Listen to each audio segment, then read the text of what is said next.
Halo Tropicalers, ketemu lagi bareng aku Ani DP di acara kita kali ini Sharing is Caring. Ini ceritaku, mana ceritamu? Indahnya saling berbagi. Nah, aku sebenarnya pengen banyak banget cerita ke kalian semua tentang keresahan aku selama tinggal di Jakarta 3 bulan terakhir. Jadi ini merupakan recap buat kalian semua. Sebenarnya apa sih yang aku rasain, keresahan aku selama tinggal di Jakarta? Tentunya kita kemas apik buat kalian semua. Seperti tampilnya tua di jalan, ya memang itu ya yang terjadi dengan kehidupan aku selama ini. Banyak banget waktu yang udah terbuang. Aku ngerasa banyak waktu yang benar-benar sia-sia, banyak banget waktu yang dihabisin di jalan. Aku yakin banyak banget dari kalian yang juga resah selama tinggal di Jakarta. Akhir-akhir ini aku ngerasain kayak makin parah banget ya. Mau gimana lagi? Gak ada pilihan lain, tetap jalani aja.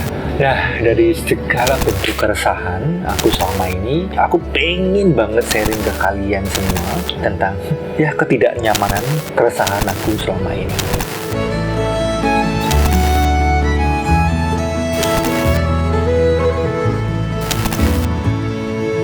Yap, seperti yang kita tahu, kita semua terkadang latah ya.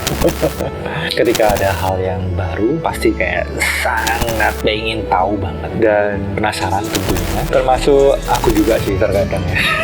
Ada hal yang baru sih aku cari-cari, bahkan kayak aku cek akunnya, aku cek Google Map, gila sampai kita ngecek semua bisnisnya seperti apa. Nah, wajar dong ya kalau misalkan kalian juga ngelakuin hal yang seperti itu. Apalagi dengan berbagai macam media. Seakan saat ini ibu kota ini sangat menjanjikan dengan memberi segala bentuk kemudahan yang ditampilkan ya menarik mata ya. Siapa sih yang nggak pengen untuk tinggal di Jakarta? Semuanya dari A sampai Z ada di sini.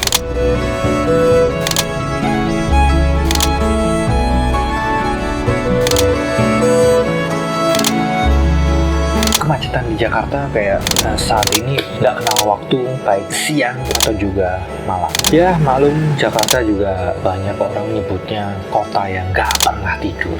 Tetapi juga aku ngerasa kayak banyak banget kerugian yang dialami semua orang tentunya. Waktu tempuh ke satu tempat ke tempat yang lainnya juga jauh lebih lama. Kalian juga ngerasain hal yang sama kan akhir-akhir ini? Kerugian dalam hal waktu misalnya, tenaga, materi, bahkan bakal bisa berdampak negatif terhadap kesehatan kita nantinya.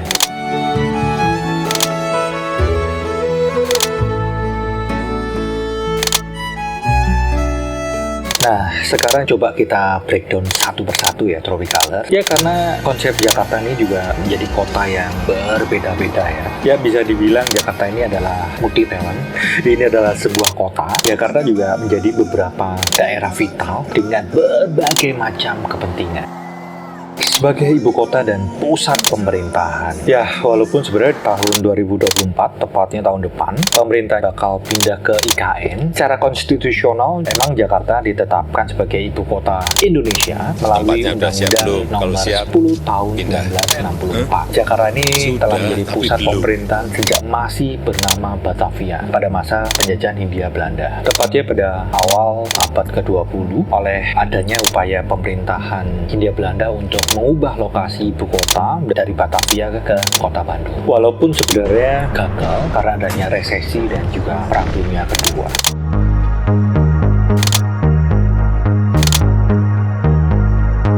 Jakarta juga merupakan satu-satunya kota di Indonesia yang mendapat status setingkat provinsi dan mendapat julukan sebagai ibu kota. Sebenarnya udah dimulai sejak zaman kolonial Belanda. Sejak proklamasi kemerdekaan Republik Indonesia tahun 1945, Jakarta menjadi seluruh pusat kegiatan bisnis, politik, dan juga pemerintahan pada awal kemerdekaan. Sebagai ibu kota negara, Jakarta juga berkembang sangat pesat dengan dibangunnya lokasi bisnis, akomodasi, hingga kedutaan besar negara sahabat, semuanya ada di sini.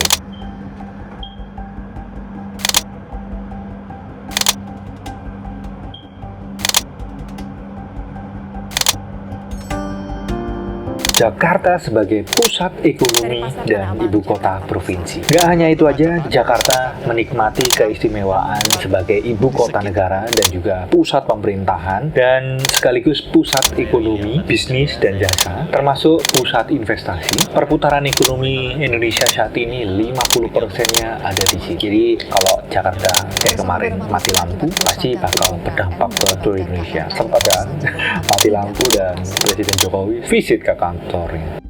Bayangin aja kalau misalkan Jakarta mati lampu, gak kebayang ekonomi jadinya kayak apa. Itu bener-bener aku alamin banget beberapa tahun kemarin mati lampu, rasanya kayak gila ya. Jakarta aja bisa mati lampu, semuanya berhenti, MRT berhenti, KRL berhenti, semua tower-tower mati aslinya. Gila. Dan itu pernah terjadi.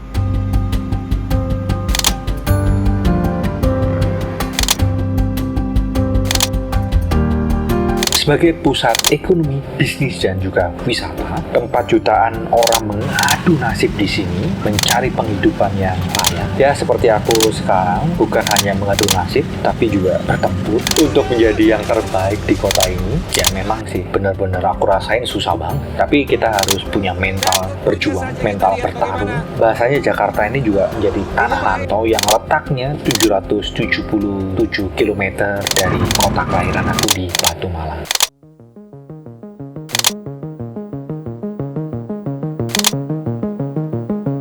99% kantor pusat dari semua perusahaan. Kalau menurut aku sebenarnya alasan utamanya kenapa semuanya ada di sini karena sumber daya manusia. Yes, SDM. Kualitas dan kuantitas banyak kriteria dari pegawai yang dibutuhin oleh usaha, startup, kantor pemerintahan. Banyak berdomisili di Jakarta. Mau cari lulusan dalam negeri, bahkan luar negeri, semuanya ada di sini. Ya, kalau misalnya bisa dibilang dulu lahir di Indonesia, bersekolah sampai dengan ke universitas di luar negeri karena keluarganya masih tinggal di Indonesia, ya akhirnya balik ke Jakarta untuk bisa kerja dan berkumpul dengan keluarga. Selain itu juga Jakarta punya infrastruktur yang mumpuni sebagai pusat bisnis. Ya, contohnya di CBD Tamrin dan juga Sudirman, di SCBD, Gatot Subroto, Es Parman, Simatupang, bahkan Kuningan, ya Rasuna Said, banyak banget kantor-kantor yang memang ada di sana.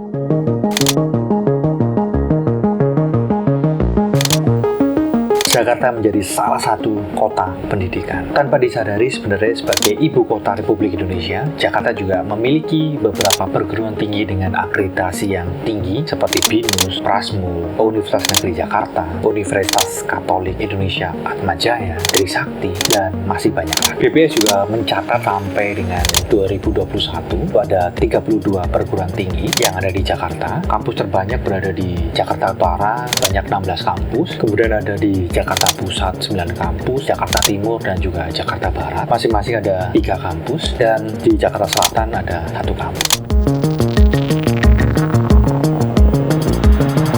Sebagai pusat perdagangan, Tanah Abang, Pasar Senen, Pasar Baru, Mangga 2, dan masih banyak lah. Karena juga kemarin waktunya sangat terbatas, aku hanya mengunjungi beberapa pusat perdagangan yang ada di Jakarta Pusat. Semakin banyak dan tentunya makin beragam. Ya nggak mungkin juga kalau misalkan aku kunjungin semuanya, karena waktunya juga terbatas. Kita nggak bisa mengunjungi ke semua lokasi, jadi kita ambil aja contohnya ke lokasi yang satu ini. Jakarta juga menjadi pusat kota perdagangan, salah satunya adalah Central Grocery yang ada di Tanah Abang. Ini adalah salah satu pusat perdagangan yang terbesar di Asia Tenggara. Dan pasar Tanah Abang ini punya target market sendiri ya tentunya. Mulai dari kalangan bawah sampai dengan menengah yang gak pernah sepi pengunjung. Pasar Tanah Abang ini terdiri dari Blok A sampai dengan D. Cuman kemarin saja sempat sepi pembeli karena COVID-19. Dan akhir-akhir ini Tanah Abang sepi banget itu gara-gara adanya TikTok Shop. Ya, semuanya memang berpindah dari offline ke online. Barang-barang lebih murah, kemudian free ongkir, tapi saat ini udah ramai lagi karena TikTok Shop udah ditutup oleh pemerintah.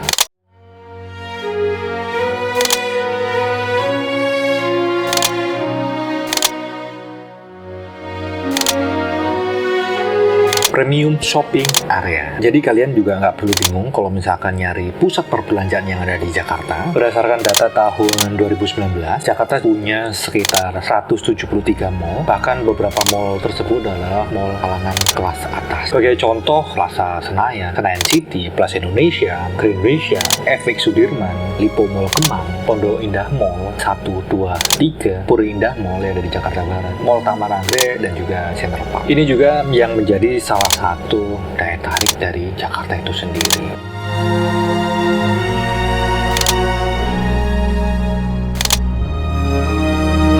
Jakarta jadi pusat kota pariwisata dan juga kreatif. Dari kota wisata, alam, budaya, hingga kreatif. Ibu kota negara yang satu ini memiliki potensi yang besar banget yang bisa dioptimalkan menjadi salah satu wilayah yang tidak sekedar sebagai pusat ekonomi nasional dan juga pusat pariwisata. Selamat datang di Jakarta, a city of collaboration. Kehidupan kota ini dengan berbagai keragaman dari warisan budaya hingga destinasi wisata kelas dunia. Ada pendekatan tiga budaya, baik traditional culture, pop culture, dan juga tech culture yang sebenarnya nggak bisa banget ditinggalkan. Perspektif pengembangan ekonomi kreatif juga bisa mengkombinasikan antara ketiganya. Ya, ekonomi kreatif memang punya penyumbang yang sangat besar dan juga tulang punggung perekonomian baru di Jakarta. Kota ini juga menjadi salah satu pusat ekonomi kreatif secara nasional. Potensi besar yang dimiliki ini juga perlu ditangani serius oleh pemerintah karena banyak anak-anak kreatif ada di sini. Ya, potensi yang sangat besar banget. Ini juga harusnya perlu diimbangi dan juga ditangani serius oleh pemerintah.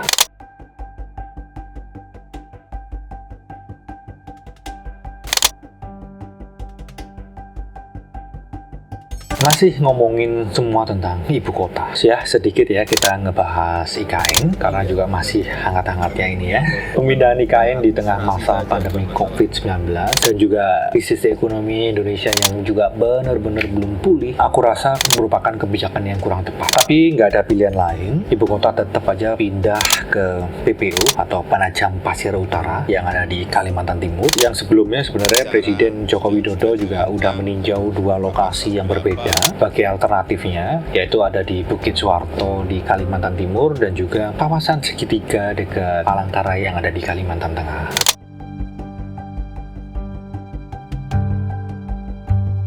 Berdasarkan sensus penduduk tahun 2020, 55,94% penduduk Indonesia itu berada di Jawa. Proporsi penduduk Indonesia yang berada di Sumatera ada 21,7%, sebanyak 7,43% penduduk Indonesia berada di Sulawesi, dan 6,13% penduduk Indonesia berada di wilayah Kalimantan. Dampak dari tingginya proporsi jumlah penduduk yang mendiami pulau mengakibatkan beban yang berat banget di Pulau Jawa, khususnya Jakarta tentunya. Terutama dalam hal kepadatan jumlah penduduk yang bakal berimplikasi menimbulkan beragam masalah serta lalu lintas yang sudah terlanjur parah. Demikian pula dengan polusi udara dan juga air bersih.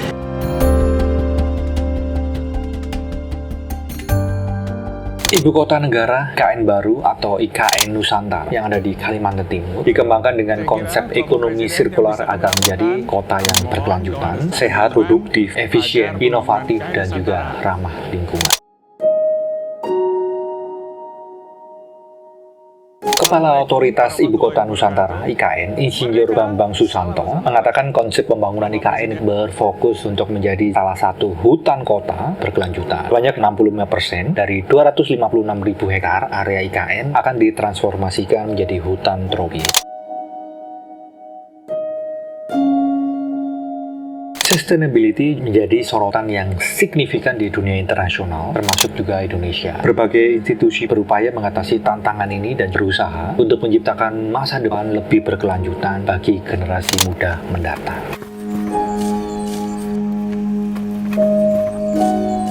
Menurut Presiden, pemilihan lokasi di wilayah Kalimantan Timur ini punya beberapa pertimbangan, yaitu resiko bencana kayak banjir, gempa bumi, tsunami, kebakaran hutan, gunung berapi, dan juga tanah longsor. Lokasi yang strategis berada di tengah-tengah Indonesia. Jadi kalau misalkan dari mana-mana, dari Sumatera, dari Papua, memang tempatnya ada di pusat banget, berdekatan dengan wilayah perkotaan yang sudah sangat berkembang, yaitu Samarinda dan juga Balikpapan. Punya infrastruktur yang relatif lebih lengkap, misalkan kayak Bandara Sepinggan, dan juga Pelabuhan Semayang yang deket banget dengan Lapangan Merdeka. Buat warga Kaltim ya, tentunya Balikpapan, bahkan Samarinda, siapa sih nggak kenal dengan Lapangan Merdeka? Rame banget kalau misalkan di weekend. Ya bisa olahraga di situ, banyak makanan, seru sih ya, karena depannya juga pantai gitu.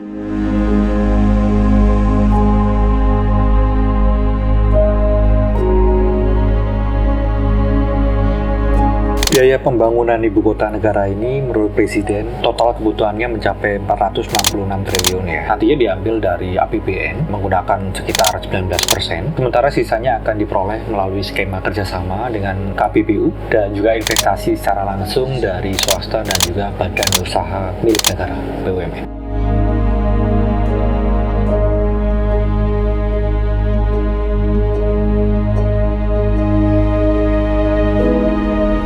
Kota ini dirancang berkelanjutan, menargetkan 80% dari mobilitas didukung oleh transportasi umum, bersepeda, dan juga berjalan kaki, dikelilingi oleh hutan Kalimantan, semua energinya dari sumber yang terbarukan.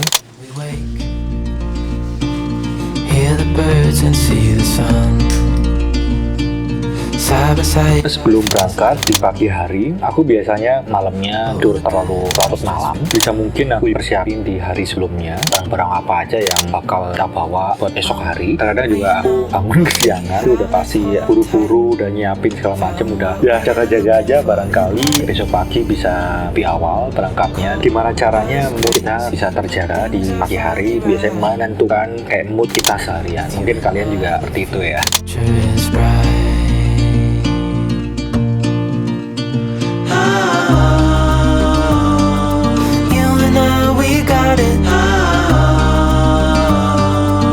Nah, untuk mensiasati ganjil genap, ya senyaman mungkinnya aja buat aku pribadi. Aku biasanya menggunakan kendaraan pribadi ya sekitar 2 kali ya dalam seminggu. Sisanya kita bisa pakai transportasi publik. Kalau misalkan pakai kendaraan pribadi tiap hari versus dengan kerja, kalau aku sih tetap merasa nggak nyaman aja pakai kendaraan pribadi tiap hari. Ya nyetir, berangkat, dan juga pulang butuh fokus ya. Karena nyetir bener-bener nggak bisa diganggu. Beda sama kita naik kendaraan umum, kita bisa duduk, kita bisa selonjoran, kita bisa pegang handphone gitu. Nikmat banget sih. Harus lebih bersabar di jalan walaupun sebenarnya dikejar waktu. Bagiku selama tinggal di Jakarta itu waktu penting banget walaupun hanya 5 menit, karena 5 atau 10 menit aja itu udah bener-bener beda kondisinya.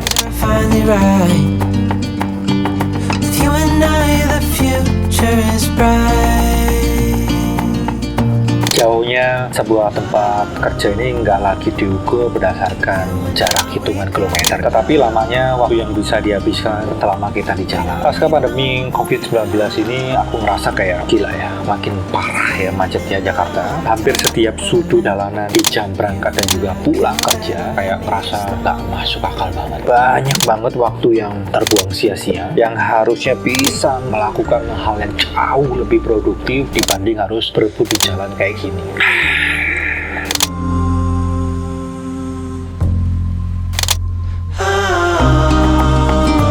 Yap, yang seperti kita tahu, tol ini juga merupakan jalan bebas hambatan ya, karena kita bayar tentunya. Seperti aku masuk di tol Pondokaren, kemudian ke arah Tomang, dan nantinya keluar di pintu tol Semanggi, pastinya juga harus berebut ya, jangan. Tapi ingat ya, berebutnya dengan sopan, jangan asal main nyelonong. Semua orang juga buru-buru, nggak peduli sama urusan masing-masing. Intinya juga kita tetap beretika di jalan, bisa saling menghargai satu sama lain.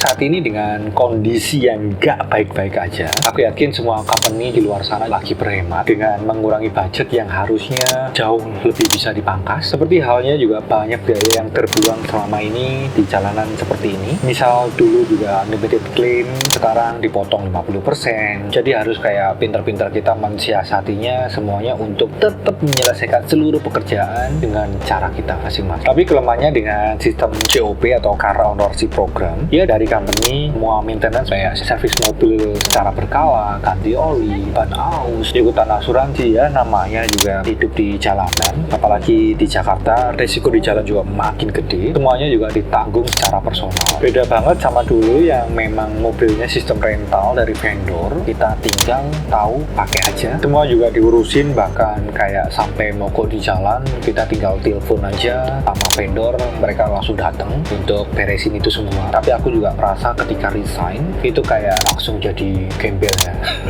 Yup, gembel separah itu. Maklum, semua pasti bakal dibalikin karena itu semua merupakan aset perusahaan, bukan punya, jadi harus dibalikin ya. Walaupun sebenarnya sedih sih.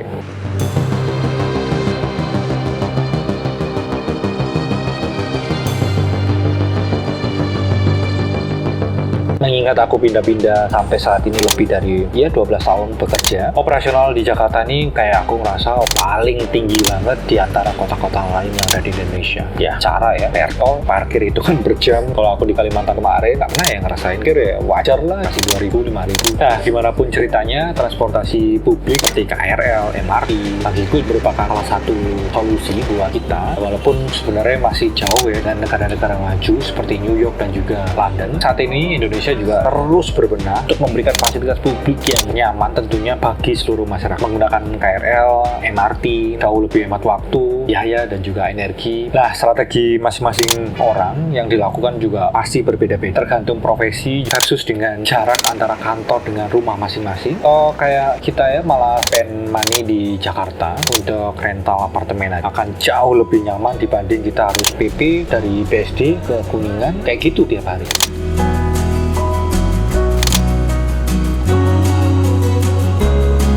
Kota termacet nomor 4 di dunia pada tahun 2017. Bertahun-tahun masyarakat Jakarta merasakan kemacetan yang dihadapi tiap harinya, menjadikan kota Jakarta ini menjadi salah satu kota yang termacet di dunia. Namun di tahun 2023 ini kemacetan Jakarta telah berkurang dan telah keluar dari 10 kota termacet di dunia. Berdasarkan dari TomTom Traffic Index pada tahun 2017, Jakarta juga termasuk pada peringkat keempat kota termacet di dunia dengan tingkat kemacetan sebesar 61%. Tapi setiap tahunnya kemacetan Jakarta semakin membaik. Mencatat pada tahun 2018 kemacetan Jakarta mengalami penurunan dengan tingkat kemacetan sebesar 53%. Sebenarnya kondisi realnya di jalanan ibu kota benar nggak saat ini udah turun bang? Ya mungkin turun karena sekitar 40 atau 50% pegawai pemerintah dianjurkan untuk WFH. Kalau aku lihat nggak sampai 30% turunnya, sekitar 5-10% masih masuk akal.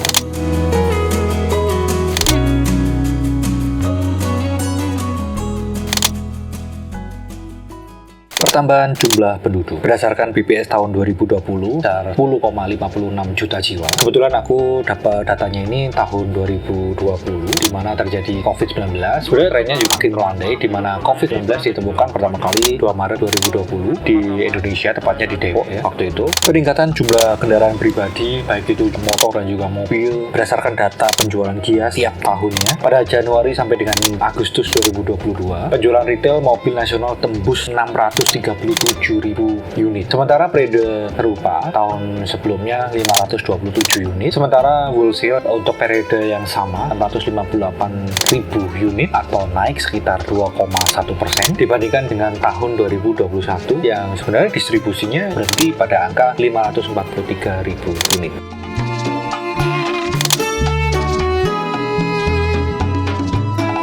Sebagai dampak dari pandemi COVID-19, untuk mendorong pertumbuhan otomotif Indonesia, pemerintah mengeluarkan kebijakan mengenai relaksasi PPNBM. Concernnya sebenarnya dengan kendaraan yang ramah lingkungan, pada intinya semakin dipercepat.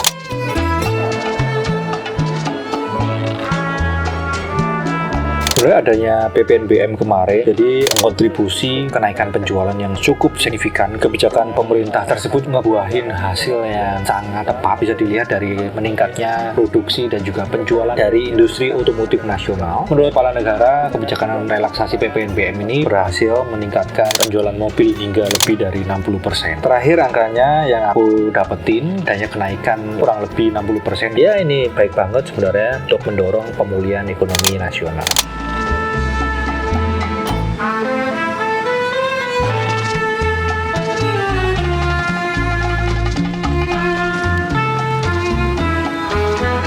Ini ada daftar jalanan yang paling macet di Jakarta. Kita ambil contohnya aja yang ada di Jakarta Selatan. Ada 200 titik kemacetan. Yang paling parah ada di Jalan Pasar Minggu. Penyebab kemacetannya ini adalah putaran balik. Jadi dampaknya nggak produktif yang nyebabin kerugian materi dan juga imateri. Kemenhub mengungkapkan kemacetan yang ada di ibu kota menyebabkan kerugian yang amat besar. Bagi DKI Jakarta ditaksir 65 triliun per tahun dan juga belum lagi pengaruh dari emisi karbon yang dihasilkan terhadap dampak negatif kesehatan kita semua.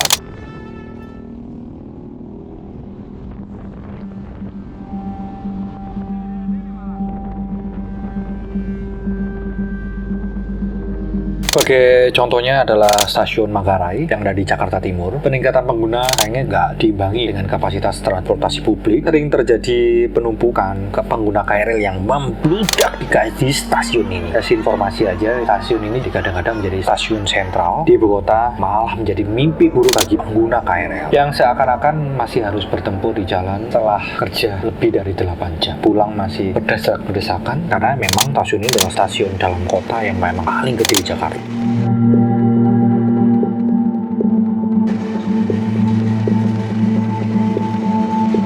Mengapa kota Jakarta dinilai tidak layak menjadi ibu kota negara? Badan Perencanaan Pembangunan Nasional atau Bappenas menegaskan bahwa alasan ibu kota ini harus pindah dari DKI Jakarta ke PPU Penajam Pasir Utara yang ada di Kalimantan Timur. Alasannya sebenarnya ibu kota ini memang harus dipindah karena kondisinya udah ya semakin relevan. Pertama, Jakarta udah nggak mampu lagi untuk menampung beban sebagai pusat ekonomi, pusat pemerintahan yang terlalu kompleks. Kerugian ekonomi diakibatkan kemacetan. Data Bappenas menunjukkan bahwa kerugian negara akibat kemacetan Jakarta terus naik pada tahun ini dan mendekati 100 triliun. Banjir menjadi salah satu masalah yang ada di Jakarta. Persoalan banjir ini tidak hanya berasal dari hulu, tapi juga penurunan tanah di pantai utara dan juga adanya kenaikan permukaan air laut. Menurut data, 50% dari wilayah Jakarta berkategori rawan banjir atau juga memiliki tingkat keamanan banjir di bawah 10 tahunan. Idealnya kota besar, keamanan banjirnya minimal ya 50 tahunan lah ya. Belum lagi soal penurunan permukaan air tanah di utara Jakarta sudah mencapai rata-rata 7,5 cm per tahun. Bahkan ada permukaan tanah di Jakarta yang sudah turun sampai 60 cm pada tahun 1989 sampai dengan 2007. Penurunan tanah ini akan terus meningkat sampai 120 cm karena adanya pengurasan air tanah, sedangkan air laut naik rata-rata 4 sampai 6 cm karena adanya perubahan iklim. Ibu kota Jakarta ini punya kualitas air sungai yang sangat buruk. 96% sungai yang ada di Jakarta tercemar berat. Aku lihat banyak banget yang warna hitam pekat, sehingga aku lihat punya bahaya yang signifikan terhadap konotasi yang buruk tentunya. Mengenai ibu kota baru yang mempresentasikan identitas bangsa yang jelas, pemindahan ibu kota ini membutuhkan persiapan yang sangat matang dan juga detail, termasuk juga memperhatikan aspek untuk geopolitik, kesiapan infrastruktur pendukung, dan juga soal pembiayaan seperti apa.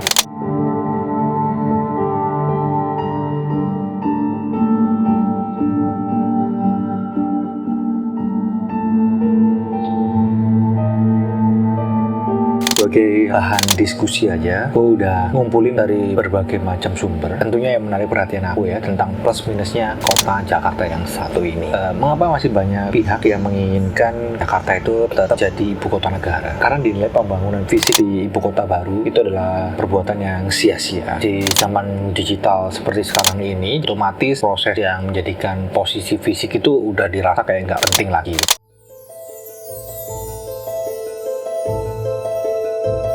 Mau belanja dari barat ke timur, utara ke selatan, nggak perlu keluar rumah. Kalian mau transfer anggaran dari kantor atau rumah, tinggal klik aja. Nggak perlu repot-repot bangun istana negara ke-8. Bisa tanda tangan proyek tol Kalimantan tanpa harus camping di Kalimantan. Nggak perlu capek-capek untuk bangun candi di Kalimantan. Simpulannya sih sebenarnya masih memiliki mindset yang jadul di mana kemampuan bergantung pada posisi fisik ibu kota itu sendiri.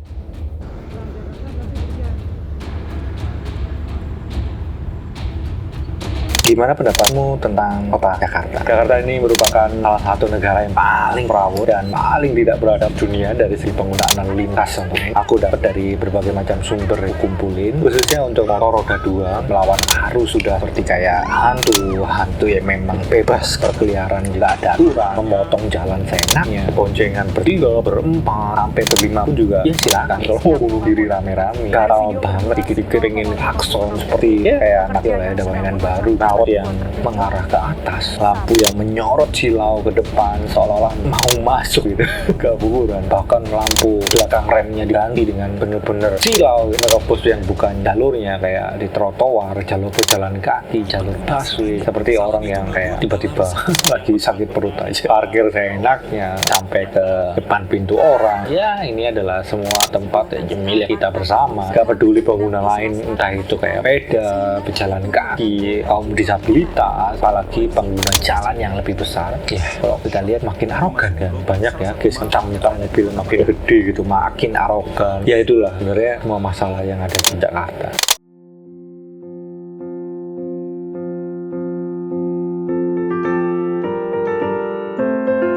Banyak banget opportunity untuk develop skill supaya bisa survive di sini. Pengalaman aku banget ya. Yang paling penting sebagai pekerja profesional, benar-benar kita latih dalam jangka waktu yang lama. Ini ceritaku banget di tahun 2010, belajar banyak dari situ. Yang dulunya lulus bukan siapa-siapa, banyak belajar di kota ini 1 tahun ya, tepatnya di Jakarta. Dan aku ngerasa bahwa gila ya, kayak kompetisi hidup di Jakarta itu luar biasa. Bukan hanya kita sekedar nyari kerjaan doang, tapi untuk bisa bertahan hidup di kota Jakarta ini, aku ngerasa udah kayak bagus banget. Jadi peluang di sini ya tergantung kita mau bekerja di bidang apa. Yang beberapa tahun terakhir merasa bahwa untuk saat ini Jakarta masih belum aku bisa dapat kerjaan di sini, dan akhirnya selama hampir 7 tahun ada di Kalimantan. Alhamdulillah banget aku bisa di tahun ke-8 bisa menginjakkan kaki lagi untuk bisa berkompetisi di Jakarta. Dengan catatan ya harus punya pengalaman dulu. Jadi kita bisa belajar di kota-kota kecil kemudian masuk di Jakarta. Atau mungkin kalian juga punya cara tersendiri bisa ditulis di kolom komentar di bawah.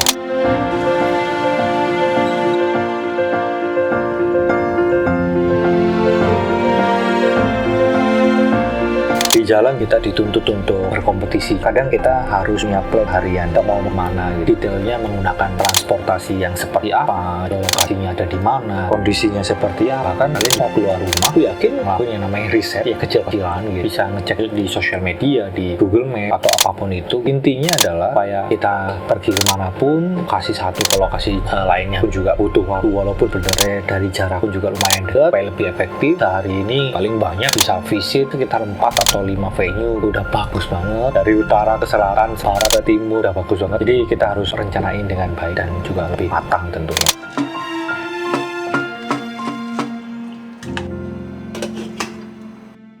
Zaman sekarang kita bisa upgrade skill, istilahnya kayak learning by doing. Jadi bisa di mana aja. Misalkan contoh kita belajar dari YouTube tentang banyak hal yang ada di dunia ini. Contoh kita belajar mungkin filmmaking, belajar editing, kemudian nulis cerita, kemudian membuat ilustrasi visual, bahkan cara memasak nasi goreng misalnya, atau telur ceplok, ada semua.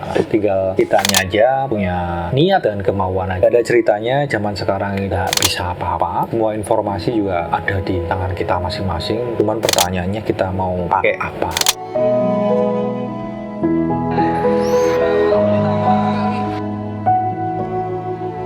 Bagi aku sekarang, dimana saat ini adalah usia yang sangat produktif, aku pikir masih fight untuk hidup di Jakarta. Alhamdulillah masih diberikan kesehatan jasmani dan rohani. Itu artinya kita juga harus lebih semangat, maksimalkan apa yang kita punya untuk tujuan yang jauh lebih positif.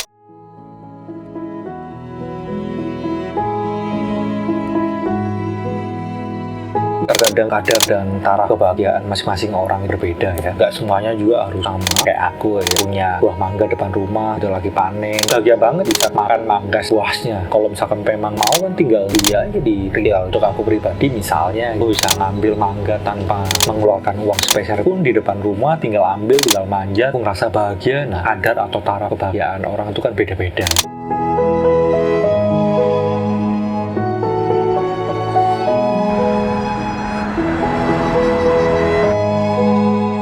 Beberapa orang kalau misalkan ada waktu luang selama WFH di rumah bisa punya waktu buat olahraga ataupun juga jogging, muter-muter BSD. Olahraga itu jangan salah ya, aku ngerasain bahwa dulu aku sama sekali nggak punya waktu buat olahraga selama aku kuliah dan kerja. Aku ngerasa dulu aku selama kerja di Kalimantan kayak nggak pernah dapetin momen kita bisa olahraga dengan tenang. Jangan sampai baru orang sepatu, baru mau berangkat udah ditelepon sana sini, jadi rasanya kayak udah males banget. Punya waktu luang sekarang ya seminggu 3 kali, seminggu 4 kali untuk bisa olahraga rutin, rasanya udah bahagia banget. Karena aku ngerasa hal yang seperti ini udah lama banget nggak pernah aku dapetin, ya mulai dari dulu ya.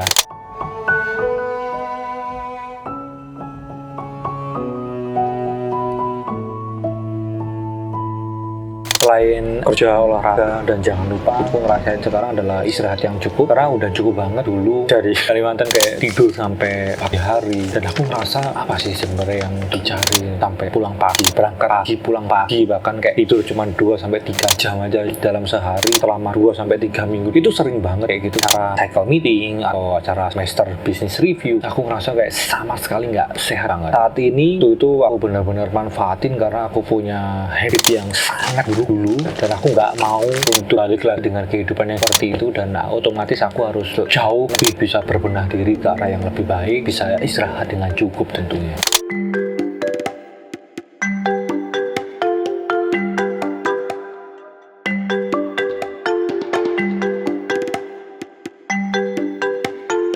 Teman-teman juga alamin hal yang seperti ini ya, bahkan tiba-tiba kita pengen jalan beli apa yang kita suka, kita harus mahal. Contoh aja kita ke grocery, baik barang lokal atau barang kita suka, contohnya itu udah happy banget. Ada barang yang aneh-aneh, susu Orait ini, roti French, beli salad buat di KFC, udah lebih dari cukup. Emang boleh? Ya boleh lah ya, selama nggak ada yang larang, silakan aja.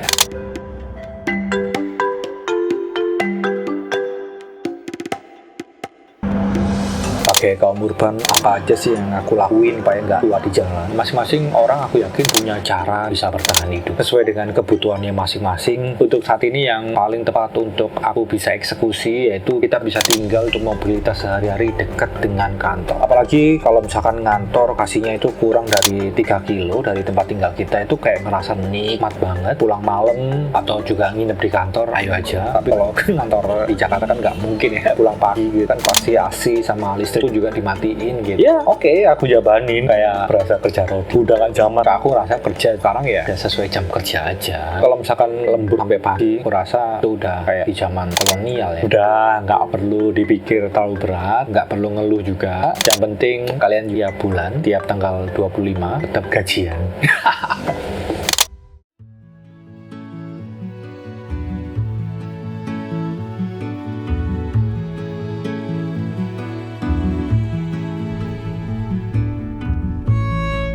Yap, apapun yang kalian lakukan dan kerjakan, semoga itu menjadi yang terbaik buat kalian semua. Kalau misalkan ada pasangan, coba diskusin aja gimana baiknya untuk bisa dilakuin semuanya secara bersama-sama tentunya. Nanti ngerasa lebih riang, mood juga bisa tetap terjaga. Bahkan keduanya sama-sama bisa bekerja jauh lebih bahagia. Coba diambil jalan tengahnya aja, gimana baiknya. Zaman sekarang juga kalau misalkan kerja dari rumah itu bisa banget. Kita kerjakan bukan kayak hari ini aja, besok hari juga masih ada waktu untuk kita harus kantor lagi. Jadi tetap gimana caranya untuk menjaga semua itu untuk bisa berjalan secara bersamaan.